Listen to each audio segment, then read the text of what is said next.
नमस्कार, पुरवैया crime special में स्वागत है आपका। आपके साथ मैं हूं रितेश मिश्रा। आज बात करेंगे कलयुगी मामा की। बोकारो पुलिस को मिली बड़ी कामयाबी की, नकली डीजल के गोरख धंधे की और पूर्व सांसद शहाबुद्दीन के कारनामे की भी बात होगी। तो चलिए शुरू करते हैं पुरवैया क्राइम स्पेशल।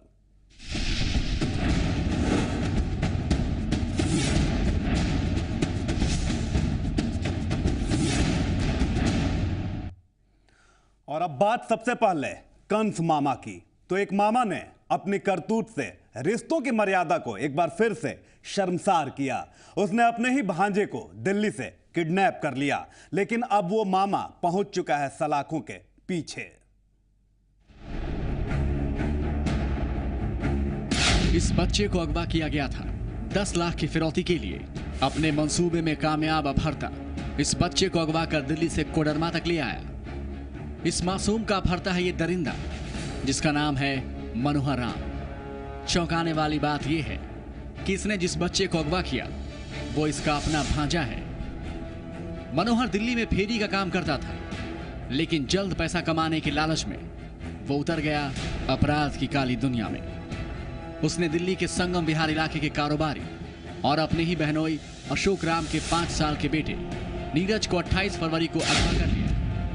पुलिस की पकड़ से बचने के लिए अगवा बच्चे को लेकर वो दिल्ली से निकलकर कोडरमा पहुंचा।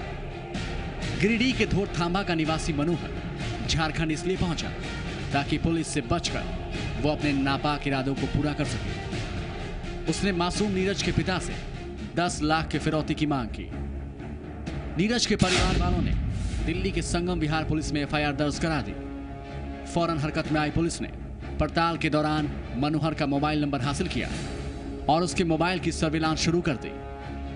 मोबाइल लोकेशन के आधार पर दिल्ली पुलिस ने कोडरमा पुलिस को जानकारी दी। इसके बाद कोडरमा पुलिस ने तत्काल कार्रवाई करते हुए कोडरमा स्टेशन के आउटर सिग्नल के पास से बच्चे के साथ अपहर्ता मनोहर को धर दबोचा। जिसका नाम था नीरज कुमार का अपहरण करके वहाँ से पुरुषोत्तम ट्रेन से लेके लाया गया था कोडरमा में। इस चीज़ की जानकारी कल हमें दूरभाष पर वहाँ के एसपी साहब ने हमको दिया था, एसपी साहब ने, और एक टीम का गठन करके हम लोग उस बच्चों का तलाश, चूँकि मोबाइल का टावर लोकेशन हम लोग को तिलैया में ही मिल रहा था, तो रात भर हम लोगों ने ढूंढा। जितना भी यहाँ होटल और जो भी रहने के जो संसाधन हैं तिलैया में, उसमें सब में सर्च किया गया था, लेकिन कहीं हम लोगों को पता नहीं है। अर्ली इन दी मॉर्निंग सुबह में फिर ये ट्रेन का जो आउटर सिग्नल जो होता है, वहाँ केबिन के पास में अपहरणकर्ता मनोहर राम उस बच्चे को लेके बैठा हुआ था। 28 फरवरी को ये कल यहाँ पुरुषोत्तम ट्रेन से लेके आया था। रात में इस चीज़ की जानकारी वहाँ के एसपी साहब ने हम लोग को दिया था। तभी यहाँ से इस अपहरणकर्ता ने यहाँ से 10 लाख रुपये का फिरौती का मांग उनके पिताजी से किया था या उनके परिजन से किया था। इसकी भी जानकारी हम लोग को मिल चुकी थी। पुलिस की पूछताछ में अपहर्ता मनोहर ने पुलिस को बताया कि वो दिल्ली से कानपुर तक बस से आया। इसके बाद बच्चे को लेकर वो पुरुषोत्तम ट्रेन से कोडरमा आ रहा था। इसी दौरान कोडरमा पुलिस ने दिल्ली पुलिस से मिली जानकारी के आधार पर उसे गिरफ्तार कर लिया। पिछले 4 दिनों से अपने मामा की ही गिरफ्त में रहे नीरज के चेहरे पर रिहाई के बाद खुशी नजर आई।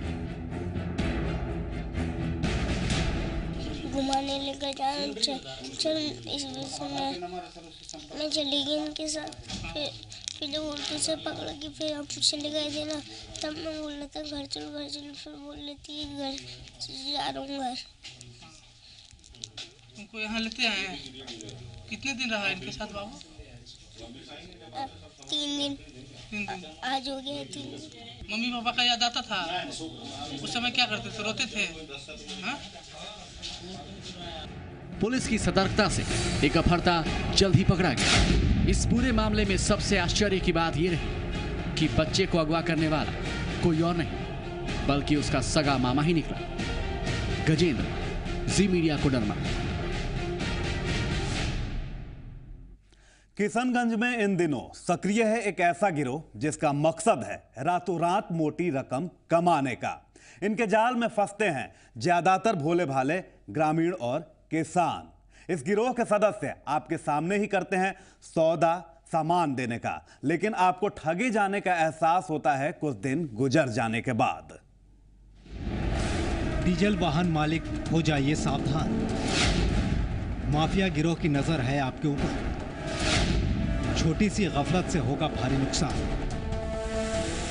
अगर आप किशनगंज में रहते हैं और इस्तेमाल करते हैं डीजल, तो हो जाइए सावधान, क्योंकि डीजल माफिया गिरोह की नजर है डीजल से चलने वाले आपके वाहन और मशीनों पर। वैसे तो डीजल जमीन के हजारों मीटर नीचे से निकलता है, लेकिन किशनगंज में यह करिश्मा होता है जमीन के ऊपर। इसका खुलासा हुआ जिले के मैदा गांव में एक मिनी डीजल फैक्ट्री के भंडाफोड़ से। जमीन के ऊपर नकली डीजल बनाने का यह करिश्मा होता है किरासन का इस्तेमाल करके। दरअसल इन दिनों किशनगंज में जोरों पर है नकली डीजल बनाने का काला कारोबार।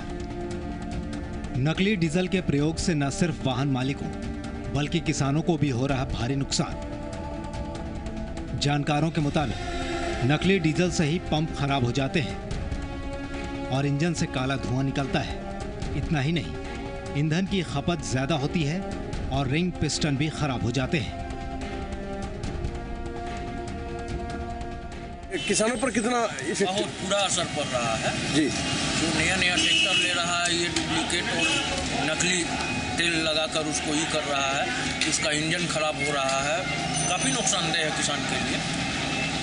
तो किसान पूरी तरीके से प्रभावित होता है और गाड़ी मालिक भी परेशान होता है। मालिक भी परेशान और किसान भी परेशान जी। तो क्या मांग करते हैं?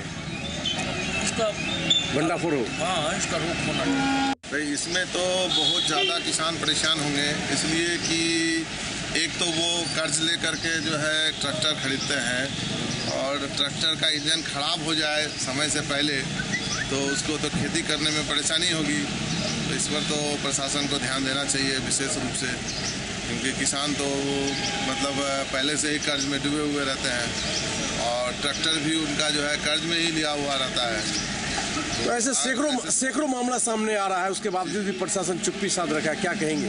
इसमें तो प्रशासन की लापरवाही है, इस पर विशेष ध्यान देना चाहिए प्रशासन को। नकली डीजल बनाने वाले मुनाफाखोर मिट्टी का तेल खरीदते हैं राशन दुकानों और थोक विक्रेताओं से 30 रुपए प्रति लीटर की कीमत पर। नीले रंग के किरासन को महज 3 रुपया का केमिकल पाउडर डालकर इसे बदल देते हैं डीजल में। सिर्फ 33 रुपया खर्च कर इस डीजल को बेचते हैं 50 रुपए प्रति लीटर के भाव से, यानी प्रति लीटर 17 रुपए का मुनाफा। ट्रैक्टर हो या सिंचाई का पंपिंग सेट या फिर डीजल से चलने वाले दूसरे वाहन, सब पर टेढ़ी नजर है इन मुनाफाखोर धंधेबाजों की। नकली डीजल की पहचान करना काफी मुश्किल होता है। ऐसे में खरीदारों को इसका पता तब चलता है जब कल पुर्जे खराब होने लगते हैं। जल्दी पकड़ में ना आए, इसलिए इस नकली डीजल को अधिक से अधिक खपाने की कोशिश होती है ग्रामीण इलाकों में। इस तरह नहीं सर, ट्रैक्टर है यहाँ पर 4-5 ठो। हाँ। वही ट्रैक्टर में जो है तेल देते हैं जी। तो ये केरोसिन को डीजल बना करके? किरासन नहीं सर, पंप से लाते हैं। ये पंप से, ये किरासन नहीं है? वो 2-4 लीटर खुदरा सब ये जो धान खेत वाला कृषि वाला वही सब ले आता है, 2-4 लीटर रखते हैं। ये नहीं, ज्यादा दिन से नहीं है सर, तो वही मोटा मोटी 5-6 महीना से करते हैं। इस तरीके का धंधा क्यों? पता चला 2 साल से कर रहे हैं आप ये धंधा? नहीं सर, 2 साल से नहीं सर, वो गाड़ी यहाँ पर है 4-5 ठो, गाड़ी वाला सबको तेल दे रहे हैं। गाड़ी मालिक भी परेशान है, हम लोग गाड़ी चलाते हैं, लेकिन यहाँ के लोकल लूज तेल बेचने वाले तो बेचने वाले पेट्रोल पंप में मिलावट होती है, जिस कारण से हम लोगों को बंगाल में जाके तेल भरना पड़ता है। यहाँ के तेल का एवरेज अगर गाड़ी में भरेंगे तो 12 का 10 का एवरेज देता है, वहीं बंगाल के तेल में 15-16 का एवरेज देता है। तो बहुत मुश्किल है, इंजन भी खराब होता है। तो प्रशासन को चाहिए ऐसे 2 नंबर पंपों पर रेड करे और जो नकली क्या कहते हैं तेल इधर उधर बिकता है उस पर रोक लगा दे, बंद कर देना चाहिए। मामला सामने आने के बाद जिले के अनुमंडल पदाधिकारी ने इसे गंभीरता से लेते हुए पूरे गिरोह के भंडाफोड़ का भरोसा दिलाया है। जो किरासन तेल गरीबों को मुहैया कराया जाता है, तो सरकार ने उसे विभेद करने के लिए नीला रंग उसमें डाला गया है ताकि वह किरासन तेल कहीं भी पहचान हो सके। अब उस किरासन तेल को सीधे डीजल या पेट्रोल में नहीं डाला जा सकता है, तो उसको डिस्कलर करने के लिए वो कुछ केमिकल आते हैं और उस रैकेट के द्वारा उसको मिला के और उसके कलर को उड़ाया जा रहा था। सफ़ेद होने पर उसका इस्तेमाल डीजल पेट्रोल के रूप में मिक्स करके किया जा रहा है। बिल्कुल प्रशासन सजग है, सूचना संग्रह की जा रही है और निकट भविष्य में इस तरह के और भी मामले पर कार्रवाई होने की संभावना है। जिले के कई इलाकों में नकली डीजल बनाने का कारोबार कुटीर उद्योग की तरह चल रहा है। नकली डीजल बनाने वाले माफिया गिरोह ने राजस्व कर्मियों से लेकर संबंधित अफसरों तक गहरी पैठ बना रखी है। इस काले कारोबार के कारण सरकार और आम लोगों को भारी नुकसान तो हो ही रहा है। जिन इलाकों में ऐसे माफिया कालाबाजारी के किरासन से नकली डीजल बना रहे हैं, वो इलाके बैठे हैं बारूद की ढेर पर। नकली डीजल बनाने के दौरान थोड़ी सी भी चूक होने पर आशंका बढ़ जाती है अग्निकांड की। अमित कुमार सिंह, जीपुरवैया, किशनगंज। सुर्खियों में है सीवान के पूर्व बाहुबली सांसद शहाबुद्दीन, लेकिन क्यों? एक ब्रेक के बाद।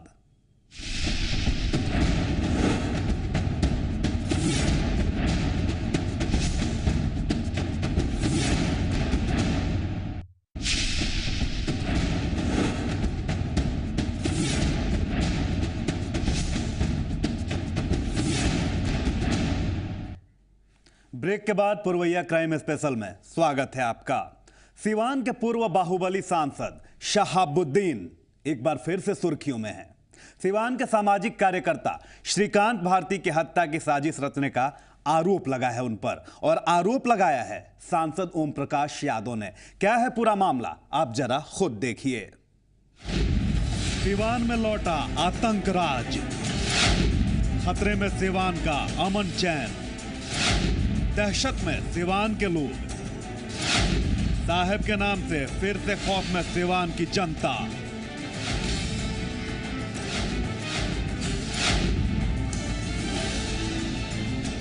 सीवान की जनता एक बार फिर से खौफ में है।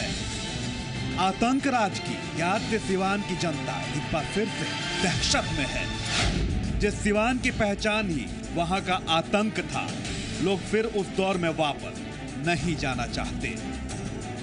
आपको याद होगा कि कुछ दिनों पहले सीवान के चर्चित समाज सेवी और बीजेपी सांसद ओम प्रकाश यादव के बेहद करीबी श्रीकांत भारती की हत्या हो गई थी,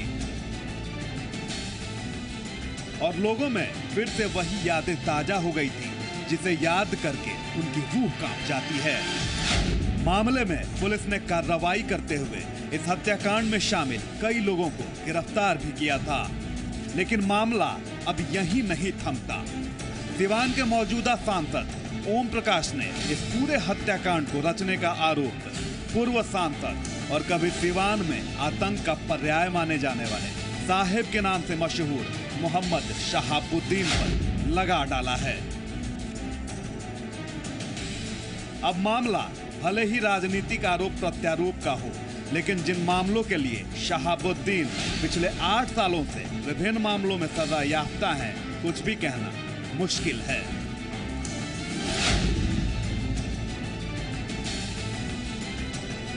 जो लोग इसमें इन्वॉल्व हैं, जो लोग शामिल हैं इस घटना में, निश्चित कानून के शिकंजे में कसे जाएंगे, उनको जेल जाना होगा, इसमें कसे नहीं जाएंगे। आपको विश्वास, स्पष्ट रूप से पूर्व सांसद शहाबुद्दीन द्वारा हत्या कराया गया,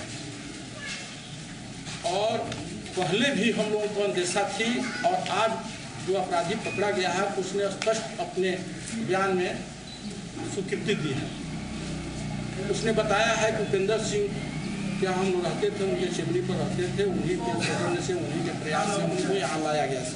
हत्या का कारण है कि राजनीति के तहत उनका हत्या किया गया, क्योंकि राजनीति में 2009 में वो विधानसभा के चुनाव लड़े, इसमें जीत हासिल नहीं किया, लेकिन एक सच्चाई के लिए वो लड़े थे। सीवान में यही चाहते थे कि अमन चैन शांति बना रहे, इसकी लड़ाई उनके ऊपर तक चला गया था। इसके तहत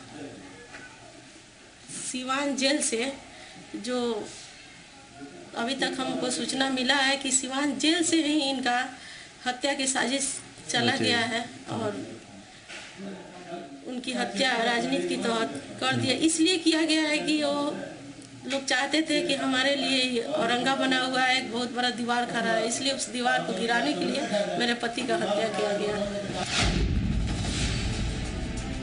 आपको बता दें कि मामला बीते साल नवंबर 2014 का है, जब सांसद ओम प्रकाश यादव के प्रेस प्रवक्ता श्रीकांत भारती एक शादी समारोह से वापस अपने घर लौट रहे थे और ठीक उसी समय पहले से ही घात लगाए अपराधियों ने ताबड़तोड़ फायरिंग कर उनकी हत्या कर दी थी।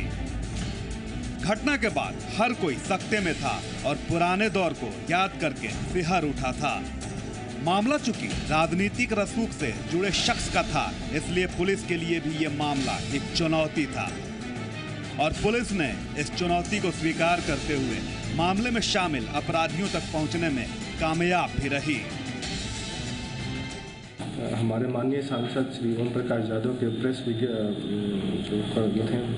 प्रवक्ता उनकी गोली मार के हत्या कर दी गई थी जब वो एक शादी समारोह से लौट रहे थे। छानबीन के क्रम में कुछ लोगों के आने की सूचना प्राप्त हुई कि होटल में कुछ लोग संदिग्ध अवस्था में घूम रहे थे और जिसका जब सत्यापन कराया गया वर वधू पक्ष के द्वारा, तो न लड़कों वालों ने बोला न लड़की वालों ने कि ये हमारे गेस्ट लिस्ट में शामिल नहीं है। उसके बाद हम लोगों ने और भी इसका सीसीटीवी फुटेज प्राप्त किया, तो इन लोग की गतिविधि, ये लोग न फंक्शन में जा रहे हैं न बाहर जा रहे हैं। ये लोग एक जगह पे जहाँ उतरने का स्थान है वहाँ पे किसी का इंतजार करते प्रतीत हो रहे थे। और जैसे ही जो प्रेस प्रवक्ता श्रीकांत भारती जी उतरे, इसके पीछे पीछे ये लोग भी उतर गया। उसके बाद जब हमने गोरखपुर में, जब हम लोगों ने यूपी में हम लोगों ने जब इस टीम को भेजा, फोटो जो आपको दिखाया मैंने उसके आधार पर, तो उसमें वहाँ गोरखपुर पुलिस विशेषकर STF ने इसकी पहचान, जो एक अभी पकड़ाया है, इसकी पहचान शैलेंद्र यादव के रूप में की। भले ही पुलिस ने श्रीकांत भारती के हत्यारों को सलाखों के पीछे पहुंचा दिया है, लेकिन अब बड़ा सवाल ये है कि क्या जो आरोप सांसद ने लगाए हैं वो राजनीति से प्रेरित है या फिर सही में इस मामले में शहाबुद्दीन की संलिप्तता है। ये तो जांच का विषय है, लेकिन साहब के नाम से, शहाबुद्दीन के नाम से एक बार फिर से सिवान में दहशत कायम हो चुका है। आकाश कुमार, जी मीडिया, सिवान। वहीं दूसरी तरफ बेगूसराय से आई एक ऐसी खबर जिसने अपराधियों के बुलंद हौसले का परिचय दिया। अपराधियों ने अशोक सिंह नाम के व्यक्ति की गोली मारकर हत्या कर दी। लोग दहशत में हैं और पुलिस के पास कोई जवाब नहीं है। सूबे में बेलगाम हुए अपराधी, वापस लौटा जंगल राज। बेगूसराय में अपराधियों का बोलबाला, पुलिस को अपराधियों ने दी चुनौती। बेगूसराय, जिसकी पहचान कभी यहां के बाहुबली और अपराधी हुआ करते थे, लेकिन समय के साथ यहां भी अमन चैन कायम हुआ और यहां की भी फिजा बदल गई। लेकिन लगता है कि यही अमन चैन अपराधियों को अब रास नहीं आ रहा और अपराधी फिर से बेगूसराय को उसी दौर में वापस ले जाना चाहते हैं जो कभी इसकी पहचान हुआ करती थी। तभी तो आए दिन वारदातों को अंजाम देकर दहशत फैला रहे हैं। इस बार अपराधियों के शिकार बने बेगूसराय के नामी ठेकेदार अशोक सिंह, जिनके अपराधियों ने दिन दहाड़े गोली मारकर हत्या कर दी। हम लोग तो उठे कि मार दिया अशोक सिंह को। यहाँ मंदिर पर प्रणाम करने के लिए रोज की तरह उठे हो और उसके बाद बहुत सवेरे उठे थे। तो उसके बाद क्या हुआ? उसके बाद तो बहल बहल से दौड़े देखे कि उनको गोली लगा हुआ। रोजाना की तरह बेगूसराय के हरख मोहल्ले के निवासी ठेकेदार अशोक सिंह सुबह सुबह घर से पूजा करने के लिए मंदिर के लिए निकलते हैं, लेकिन पहले से ही घात लगाए अपराधी मंदिर के समीप ही उन पर गोलियों की अंधाधुंध बौछार कर देते हैं। स्थानीय लोग उन्हें फौरन अस्पताल ले जाते हैं, लेकिन डॉक्टर उन्हें मृत घोषित करते हैं। इधर पुलिस घटना के पीछे जमीन के विवाद को कारण बता रही है और जल्द ही अपराधियों को पकड़ने का दावा भी कर रही है। अशोक सिंह की हत्या हुई है, कुछ मोटरसाइकिल हथियारबंद लोग आके गोली मार दी है। अभी उनकी पत्नी का बयान लिया तो किसी से इनका जमीन का विवाद है और उसी जमीन विवाद को लेकर उनको गोली मारा गया। साधारण ठेकेदार थे पहले, अभी तो कुछ नहीं कर रहे थे। घटनाक्रम अब नाम सामने आया है, छापेमारी कर रही है, नाम सामने आ गया। अब पुलिस चाहे लाख दावे करे, लेकिन हकीकत यह है कि बेगूसराय में अपराधियों को पुलिस का खौफ ही नहीं रहा। और प्रशासन अगर इस पर गंभीर नहीं होता तो बेगूसराय में एक बार फिर से आतंक राज की वापसी हो सकती है। राजीव कुमार, ज़ी मीडिया, बेगूसराय। नक्सलियों को एक बार फिर मिली है शिकस्त, दिखाएंगे ये भी, लेकिन एक छोटे से ब्रेक के बाद।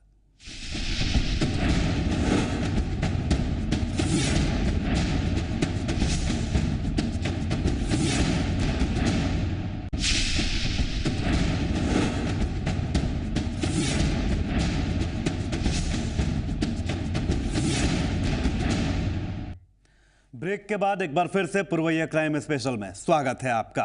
नक्सलियों की साजिश थी हथियारों के जखीरे से बोकारो में बड़ी तबाही मचाने की, लेकिन पुलिस की मुस्तैदी से न सिर्फ नक्सलियों के मंसूबे नाकाम हो गए, बल्कि उन्हें जोर का झटका भी लगा।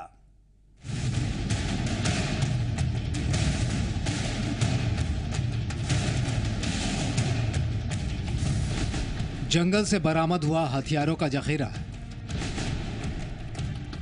पुलिस से लूटे गए हथियारों की मिली खेप। नक्सलियों ने पुलिस से लूटे थे सारे हथियार। बोकारो पुलिस को पहली बार इतनी बड़ी कामयाबी। हथियारों का यह जखीरा बरामद हुआ है बोकारो के गोमिया थाना स्थित मुरपा गांव के लुगु पहाड़ के जंगलों से। राज्य के उग्रवाद प्रभावित जिले से पहली बार इतनी भारी मात्रा में हथियारों की खेप पकड़ने में पुलिस को सफलता मिली है। बरामद हुए हथियारों के जखीरे में 2 SLR राइफल, 3 थर्ड मार्क ई राइफल, 5 डेटोनेटर, मोटोरोला कंपनी के 2 वायरलेस सेट, 7.62 बोर की 362 गोलियां, 0.30 बोर की 401 गोलियां, 0.68 बोर की 6 गोलियां, 7.62 कैलिबर मैगजीन की 5 गोलियां, लैंड माइंस विस्फोट के लिए बैटरी से चलने वाला फ्लैश, 2 मोबाइल। इसके अलावा उत्तरी छोटा नागपुर जोनल कमेटी का पैड, लेवी वसूलने का पैड, नक्सली साहित्य और कपड़े भी बरामद हुए हैं। ये जो ऑपरेशन रहा, this was very pin pointed information के आधार पर इसको किया गया एंड उसमें बहुत ही कम डिस्ट्रिक्ट के पुलिस को लेकर के और डिस्ट्रिक्ट के पदाधिकारी को लेकर के एसपी के इंफॉर्मेशन से ये ऑपरेशन हुआ है and which has come out to be very successful and I think जो बरामदगी हुई है काफ़ी इंस्पायरिंग है और मुझे लगता है कि आगे भी इससे और अच्छी बरामदगी हो। बोकारो पुलिस ने गुप्त सूचना के आधार पर छापेमारी कर घने जंगलों से हथियारों की इतनी बड़ी खेप बरामद की है। राज्य के पुलिस का उग्रवाद प्रभावित और संवेदनशील और अति संवेदनशील इलाकों में विशेष अभियान जारी है। हथियारों के इतने बड़े जखीरे की बरामदगी न सिर्फ पुलिस के लिए एक बड़ी कामयाबी है, बल्कि नक्सलियों के लिए एक जोरदार झटका भी। पिछले सप्ताह 23 फरवरी को भी जिला पुलिस और सीआरपीएफ बटालियन ने सर्च ऑपरेशन के दौरान डूबा नाला जंगल से हथियार बरामद किए थे। तब पुलिस ने जमीन में दबाकर रखे गए एक ट्रंक से 14 hand grenade, 4 HE bomb, 12 rifle, pistol, detonator और कारतूस समेत कई विस्फोटक बरामद किया था। ताजा बरामदगी की जानकारी मीडिया को छोटा नागपुर जोनल आईजी तदाशा मिश्र ने दी। उन्होंने बताया कि बोकारो पुलिस को पहली बार सीआरपीएफ की मदद के बगैर इतनी बड़ी सफलता मिली है। Without any loss of life, without any problems हम लोग जाके उसको बरामद करके ले आए। डेफिनेटली पुलिस के लिए अच्छी सफलता है। ये तो पुलिस से लूटा हुआ है और हम लोग इसको वायरलेस से वेरीफाई कर रहे हैं। सारे के सारे हथियार पुलिस से लूटा हुआ है। माओवादी अभी है मालूम? माओवादी है, लेकिन सूचना तो आती रहती है कि हम लोग का कि माओवादी लोग हैं, लेकिन उनका मूवमेंट पर अंकुश लगाना ये हम लोगों का काम है। हथियारों के जखीरे की बरामदगी से इन इलाकों में नक्सलियों की ताकत और उनके प्रभाव का पता चलता है। ये सबूत है इस बात का कि नक्सलियों के हथियारबंद दस्ते अब भी इन जंगलों और पहाड़ों में अपने काम में जुटे हैं। हालांकि उनके हथियारों को पुलिस ने जब्त कर एक करारा झटका दिया है। मृत्युंजय मिश्र, जी मीडिया, बोकारो।